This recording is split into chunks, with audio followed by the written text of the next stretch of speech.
우리 주님의 사랑과 평화가 주의를 지키러 오신 여러분과 함께 하시기를 기원합니다.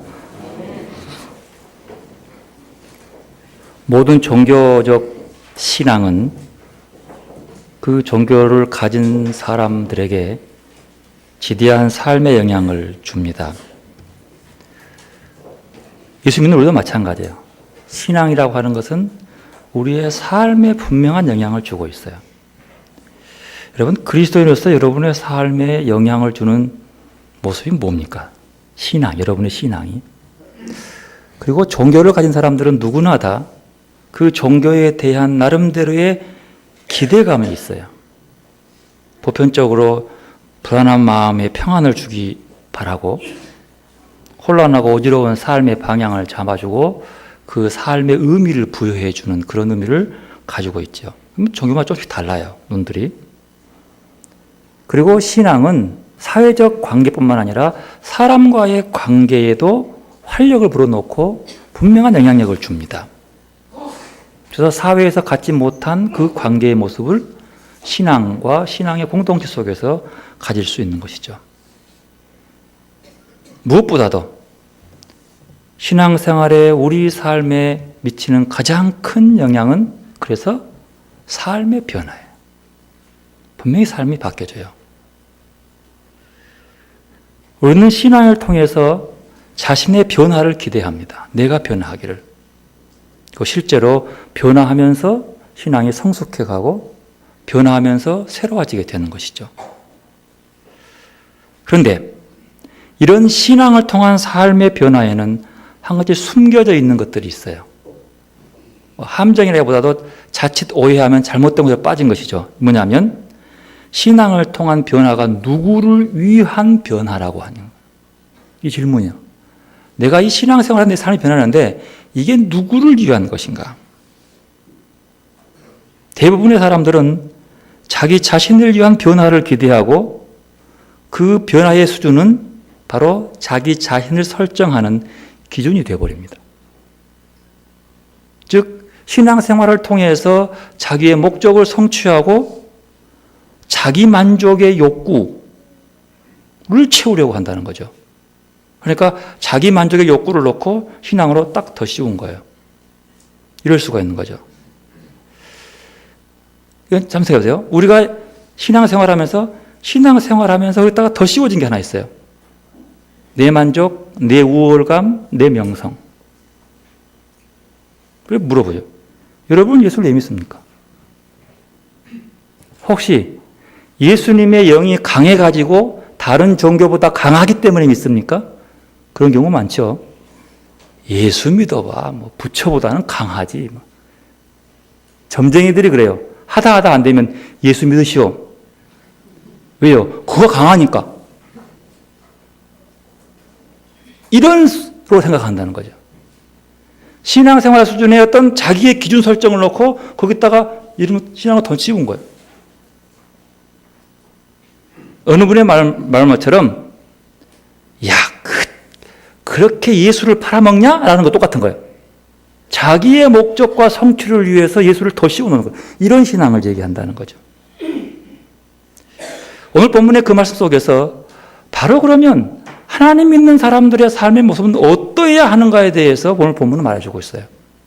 그래서 오늘 본문 이사야 58장을 본문으로 전체 잡으려고 했는데 이게 너무 광범위하고 길어서 이게 한 번으로 안 될 것 같아요. 그래서 그 부분을 거의 떼내고 오늘은 마태복음 중심으로 지난주에 팔복에서 나온 거기 때문에 이걸 중심으로 하고 이제 이사야 본문은 주로 오후로 이렇게 바꿔보려고 합니다.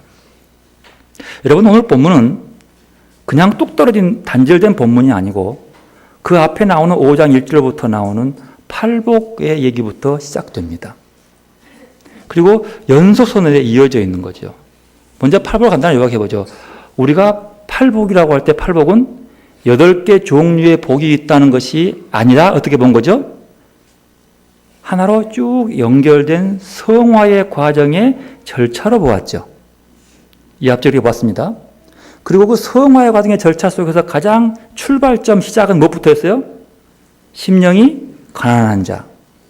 심령이 가난하다고 하는 것은 마음이 빈 자, 좀 이상한 말로 속이 빈 자, 이런 걸 얘기한 것이 아니라 신명기 하나님이 뭐라고요? 영적으로 부족한 자, 즉 말하면 성삼위일체 하나님에 대해서 가난한 자 이렇게 봤죠. 그리고 그 성삼위일체 하나님에 대해서 가난한 자임을 자기가 인식하고 나면 어떻게 한다? 그 다음에 나온 것이 애통하게 되는 거예요. 그리고 애통하다 보면 그 삶이 복받아서 온유한 자가 돼가고 또 온유한 마음으로 보다가 불의를 보면 못 참으니까 의를 위해서 나서는 자가 되고 의로움은 의로움만 전부가 아니니까 거기서 극률한 마음도 가져요. 마음이 청결해지고 그리고 깨끗한 마음 속에서 드디어 평화를 화평케 하는 자로 커가는 점진적으로 커가는 일선상에서 신앙의 성화의 과정의 절차를 얘기한다라고 얘기했습니다. 이렇게 신앙의 과정의 성화로 쭉 이어오면서 어느 정도 성화되어 가는 과정의 신앙인들, 그러면 그들의 삶은 어떠해야 되는가? 성화되어진 사람들의 삶의 모습은 어떻게 해야 되는가에 대해서 오늘 마태복음 본문은 얘기하는 거죠. 13절부터 얘기하는 거죠.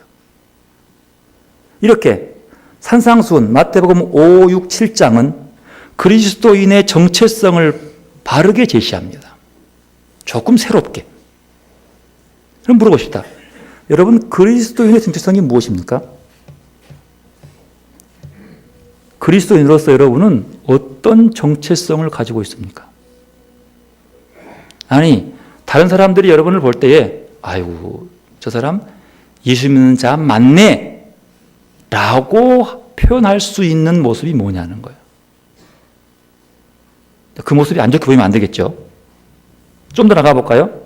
이러면 좀 어려우니까 한국 기독교, 한국 교회는 세상 사람들에게 어떤 이미지로 보여주고 있을까요? 이렇게 물어보면 되는 거예요. 어떻게 비춰질까, 세상에, 한국 교회가? 자, 일본 시대 때 초창기에 교회가 들어와서 선교되는 일본의 압제 시대 속에서 기독교는 어떻게 보여줬죠? 여러분, 1919년 3.1절 있을 때에 한국 기독교의 숫자가 제가 정확히 못해요. 약 3%라 했어요, 국민의. 그지만 지대한 근대화 영향력을 정신적, 그 다음에 민족적 힘을 발휘했던 그때예요.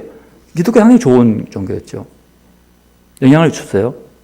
그 다음에 초기 근대화부터 나오는 학교와 병원 시설들은 주로 성사들에 지어지는 거예요. 교회 하면 그렇게 되어지는 거예요. 나름대로의 이미지가 있었죠.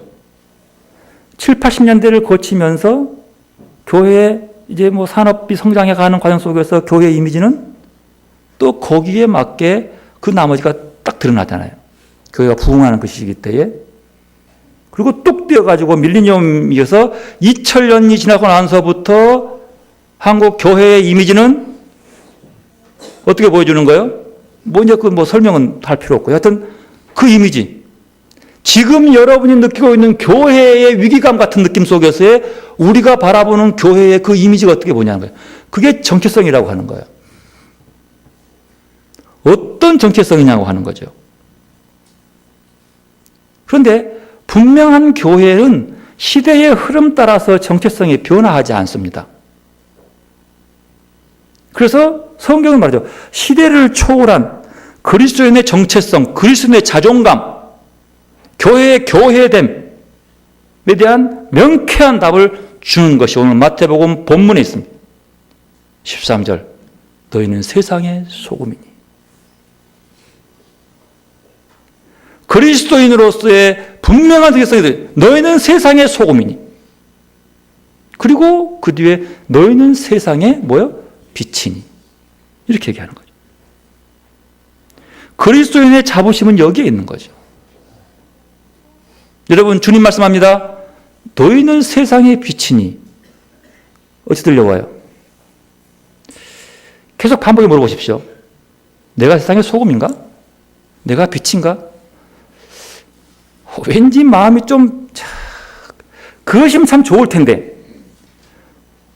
그게 참 좋은 정체성인데 말이에요. 근데 왜 이렇게 마음이 무거운지 모르겠어. 왜 이렇게 부담스러운지 말이에요. 솔직히 이것을 드러낸다는 것이 너무나 조금 마음의 무거움이 있습니다. 그러면 좀 더 나가보죠. 너희는 세상의 소금이다 라는 말 속에 무언가가 하나 더 함축된 의미가 있습니다. 여러분 그 들림 속에서 제가 말할게요. 너희는 세상의 소금이다 하는 이 말이 그 행간 속에서 너희는 세상에서 소금 굿이라고 살아라 이렇게 들리십니까? 그렇게 들려야 되는데 너희는 세상의 소금이다 하면 그 말 속에는 너희는 세상에서 소금 굿이라며 살아라 그 말이 들려와야 되는 거예요. 바꿔 말하면 너희는 세상의 빛이라면 뭐가 되는 거죠? 너희는 세상의 빛으로 살아라 이렇게 들려오는 거죠. 들려오죠? 이것을 신학적으로 인디카티브에서 임퍼라티브로 넘어간다 이렇게 얘기하는 거죠. 함축의 의미예요. 인디카는 직설법이에요. 직설법의 서술적인 고백에서 명령형 또는 권유형의 명령이 따라 있다고 하는 거죠. 그걸 함축의 의미라고 봅니다. 그러면 더 나가서 너희는 그리스도인이다 라고 하는 말 속에 하면 된 게 뭐예요? 뭐가 있을까요? 너희는 그리스도인처럼 살아라 명령이 들어있어요. 그렇지 않으면 나는 그리스도인이요 말할 수 없잖아요. 그러면 그래서 그것이 서술적인 직설법에서 명령이 함께 함축되어 들어있는 거예요. 서술이지만 강한 명령, 또 강한 권유가 들어있는 거예요. 교회다 그러면 뭐요? 교회가 교회다워야 한다. 교회다워져라. 그렇게 만들어라라고 하는 명령이 들어있는 거예요. 함축의 의미죠. 자, 그러면 우리가 이 말 속에 들어있는 함축의 고백 읽어봅시다. 나는 예수 믿는 사람입니다. 그 속에 어떤 고백이 들어있는 거죠? 나는 예수 믿는 사람처럼 살고 있습니다라는 고백이 들어있는 거예요. 그렇지 않고는 그 말 할 수 없는 거예요. 나는 교회 다녀. 그러면 뭐요? 교회 다닌 자로서의 정체성을 가지고 있습니다라고 얘기하는 거죠. 이걸 무너뜨리려고 하면 이건 깨질 수 없는 거예요. 깨질 수 없는 거예요. 예수 믿는 사람 보고 야, 우리 좀 불의한 짓 해가지고 돈 좀 벌어보자. 이럴 때 다른 말 필요 없이 나는 예수 믿는 사람이요 라고 얘기하면 그 사람들이 그래? 넌 안 되겠구나 라고 빼줄 수 있는 것이 정체성이라고 하는 거예요. 아, 이 사람들은 이거 안 되겠구나. 왜? 자기 그리스도의 정체성으로 절대로 용납하지 않는 사람이니까. 그것을 내놓은 사람이니까. 이렇게 봐야 되는 거예요. 근데 그 정체성을 상실해버리면 그는 뭐가 되는 거죠? 별 쓸모가 없는 거죠.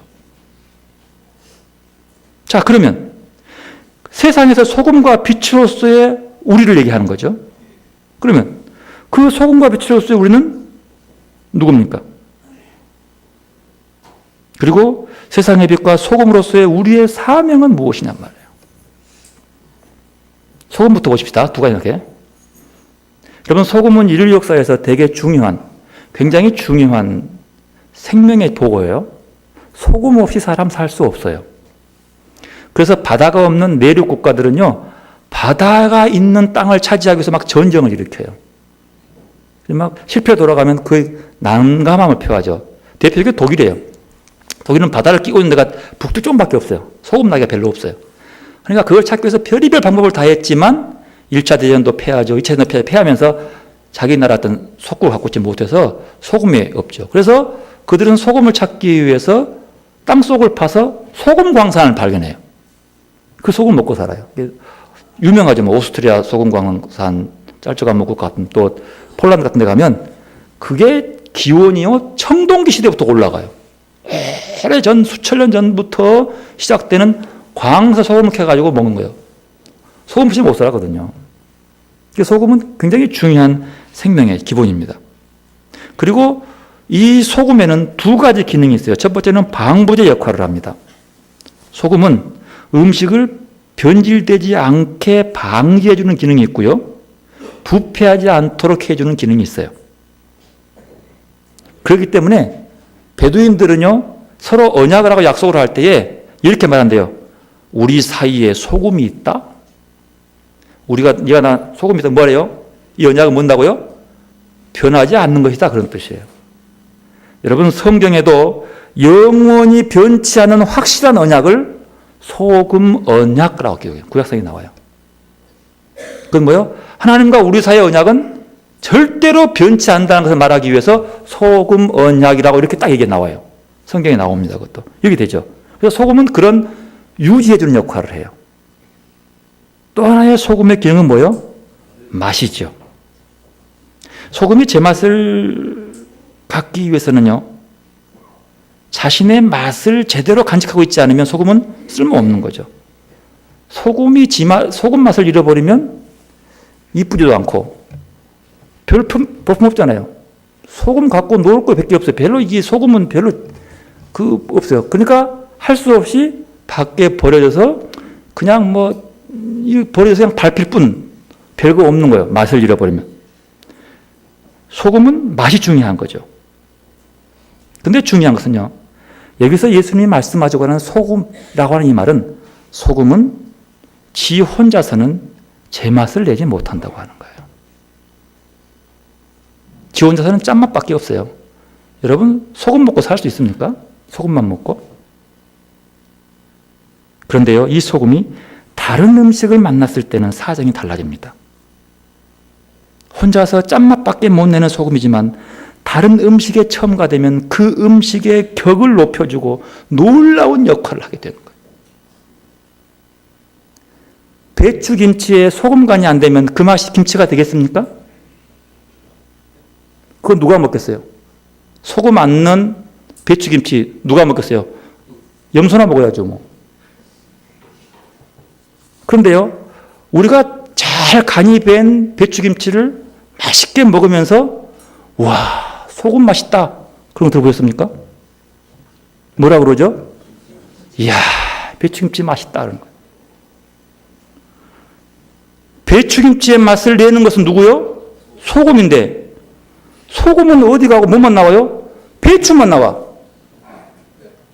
소금이 없는 거야. 그런데 이 맛있는 배추김치는 소금이 있어요, 없어요? 있어요. 근데 아무도 소금 얘기도 안 해. 배추 얘기만 하는 거예요. 고춧가루 눈에 보이기도 하는데 녀석은 안 보여. 참으로 소금은 녹아서 보이지 않는데 김치는 놀라운 맛이 나는 거예요. 참 멋진 존재죠. 이렇게 소금은 철저하게 자신을 감추고 다른 음식을 빛나게 합니다. 이런 의미에서 그리스도인은 바로 이런 소금과 같은 존재여야 한다고 예수님은 우리에게 말씀하십니다. 너희는 세상의 소금이니. 자기는 전혀 드러나는 존재, 감추어진 존재이지만 그러나 조용히 다른 사람을 빛나게 해주는 존재. 그가 그리스도인이라고 하는 거예요. 아니, 그런 그리스도인이 되어야 한다고 말씀하는 거예요.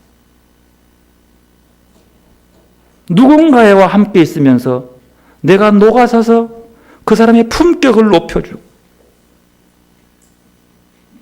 여러분 교회에도요, 그렇게 소금처럼 눈에 보이지 않고 튀지 않지만 조용히 뒤에서 많은 교회의 역할을 하는 분들이 많이 있습니다. 그런 분들이 많을수록 교회는 아름다워지는 거죠. 소금이 지를 드러내기 위해서 깝죽거리면 뭐가 되겠어요? 상상해 보십시오.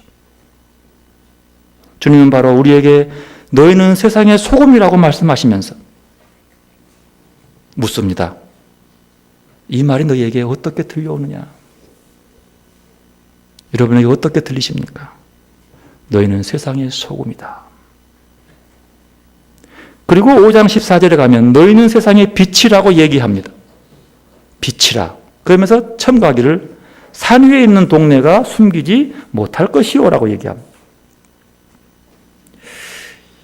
여러분, 빛들만 꽉 차 있는 곳에는 뭐예요?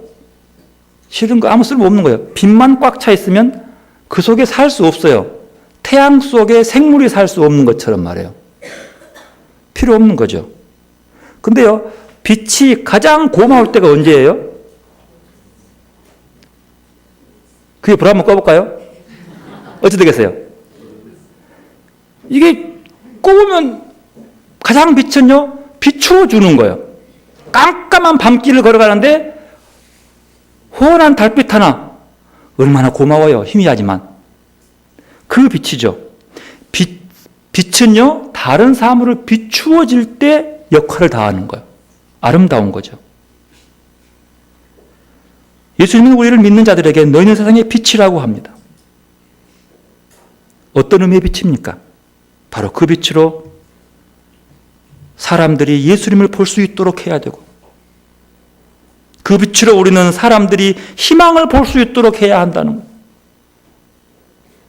그 빛으로 우리는 사람들이 오름을 볼 수 있도록 드러내줘야 한다는 거예요. 그런 의미에서 그리스도는 빛인 거죠. 15절에 보면 빛이 등경 위에 높은 촛대나 위에 두지 밑에 숨기지 않는다는 거죠. 왜 그럴까요? 비치게 하기 위해서요. 빛이 자기의 밝음이나 뽐내려고 한다면 아마 사람들의 눈을 버리고 말 겁니다. 눈이 부셔가지고. 이렇게 빛과 소금의 역할을 하게 한 이유를 오늘 보면 16절에 얘기하고 있습니다. 함께 읽읍시다. 16절 씁니다. 이같이 너희 빛이 사람 앞에 비치게 하여 그들로 너희 착한 행실을 보고 하늘에 계신 너희 아버지께 영광을 돌리게 하라. 여기서 너희 빛이라고 말씀하죠. 너희 착한 행실. 이 둘은 아주 밀접한 관계를 갖고 있습니다. 너희 빛, 너희 착한 행실 같은 의미로 갖고 있어요. 그러면 여기서 너희는 누구입니까? 너희가 누구예요? 우리죠? 어떤 우리말입니까? 또 그리스도인이죠? 어떤 그리스도인 말이에요? 너희 빛, 너희 착한 행실을 할 때 너희 어떤 너희냔 말이에요. 이것을 알기 위해서는 앞에 나오는 오늘 본문 앞에 나오는 12절까지의 팔복을 봐야 되는 거예요. 어떤 우리인가 한번 보십시다. 11절 보십시오. 11절 3반절에 이렇게 말합니다. 나로 말미암아 너희를 욕하고 박해하고 거짓으로 너희를 거슬러 모든 악한 말을 할 때에는 너희에게 복이 있나니. 그런 너 말이에요.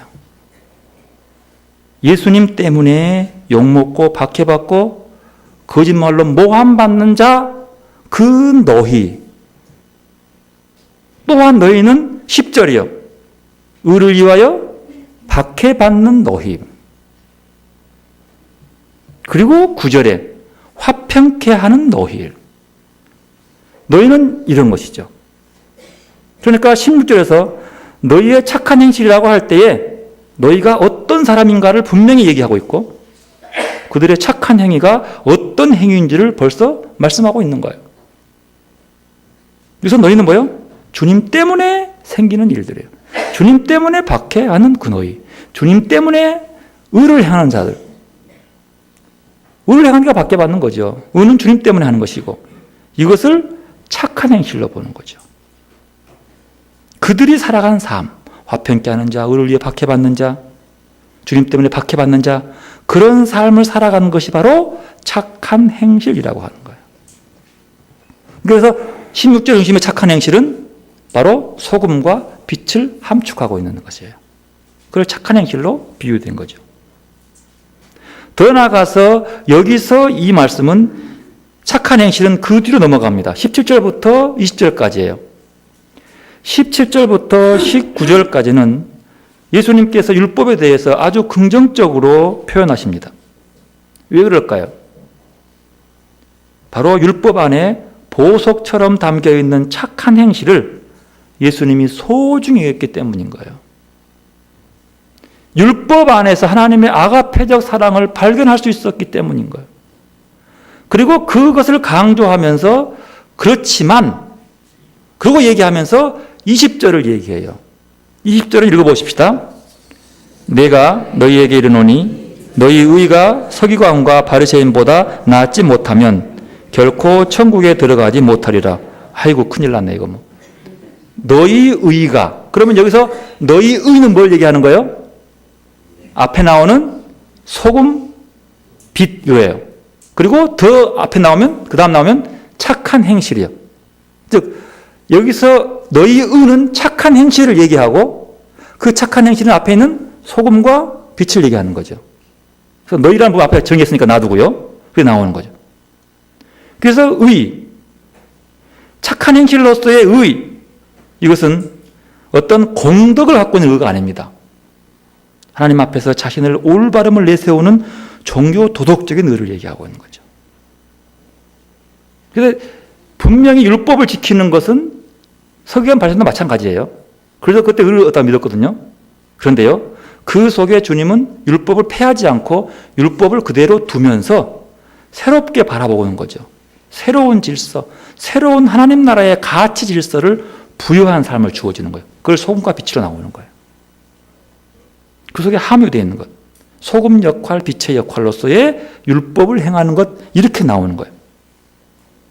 그래서 오늘 말씀에 의라고 하는 율법은 문자적인 의미로 해석이 아니라 하나님의 의로우심을 신뢰하고 있는 참된 의미, 하나님의 모습을 드러내는 모습.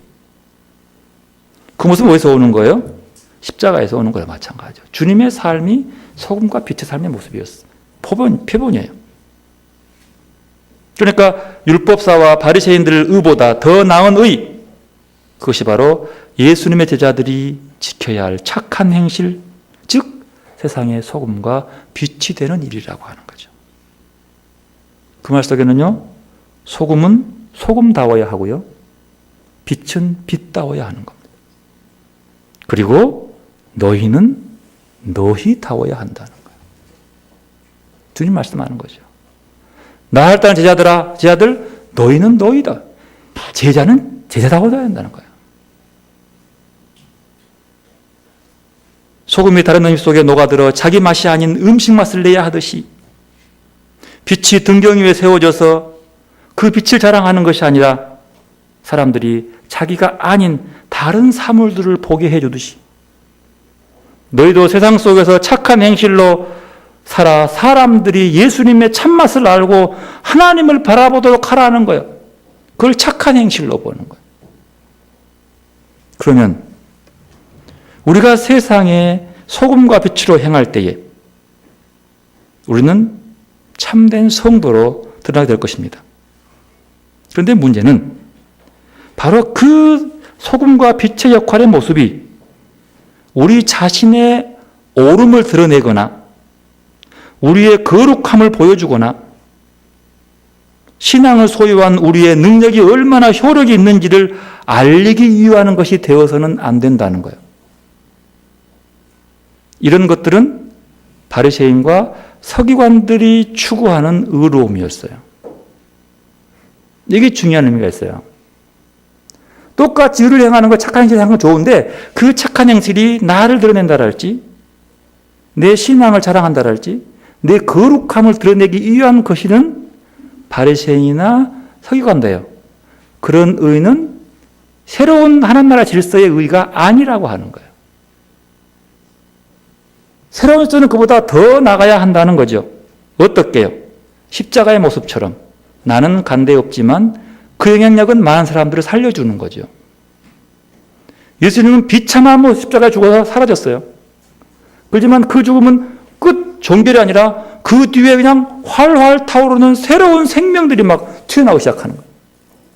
온 인류가 새로운 삶의 가치를 가지고 희망을 소망하며 살게 하는 거죠. 암울함을 뚫고 그 고약한 잔인함을 뚫고도 그 믿음을 지켜내면서 소망하며 사는 희망을 주는 거예요. 그런데 예수님은 정작 사라지고 안 계시는 거예요. 그것이 소금이고 빛이죠. 예수님의 삶의 모습, 만약에 그 소금이 녹아지지 않냐고 빛이 계속 불타지 않는다면 그것은 자기 의로움을 발산하는 것이지 결코 참된 그 의미를 갖고 있지 않다는 거죠. 성도의 의로움은 성도 자신의 힘과 능력으로 이룰 수 있는 것이 아닙니다. 어찌 우리가 죽음의 자리까지 가겠습니까? 그런데요, 십자가는 우리의 의로움을 요구하지 않습니다. 십자가는 우리 안에 의로움이 하나도 없음을 고백하게 합니다. 그럼 뭡니까? 나의 의로움도 없다면 뭐예요? 오직 나의 의로움은 자신을 온전히 죽임으로써 십자가의 영향력으로서 누구도 범접할 수 없는 다른 사람들의 고통에 동참해 주는 거죠. 나는 없고 누군가에 대한 희망과 삶의 일부 나는 없고 우리의 의로움이 바리새인 정도의 의로움이 머문다면 하나님이 기뻐하시지 않는 거라는 뜻이죠. 하나님이 그래서 십자가를 기뻐하시는 거라는 뜻이죠. 주어지는 맛으로서의 모습. 그것은 성령을 통해서 그 힘에 의지해서 더 나은 의로움으로 우리를 인도해 준다고 성경은 말씀합니다. 여기서 오늘날 너희는 누굽니까? 우리들 아닙니까? 이 나라의 그리스도인이 예수님의 제자이고 예수님이 말씀하신 너희들입니다. 예수님 때문에 복받는 사람들이 바로 너희들입니다. 그러면 한국교회는 지금 하나님이 복이 있다고 하신 너희답게 살고 있는 것입니까? 팔복에서의 복 있는 너희, 착한 행실에서의 너희, 우리는 의롭게 살고 있는 너희들입니까? 너희의 의, 즉 우리의 의가 세상에 소금이 되고 빛이 되고 있는 것입니까? 나는 보이지 않지만 이웃을 만나게 만드는 그 맛의 역할로서 소금 역할을 잘 감당하고 있습니까? 너희는 세상의 소금이라고 하는 말씀 속에서 우리는 우리의 신앙 고백, 나는 죽고 예수로 삽니다라는 의미가 되새겨집니다.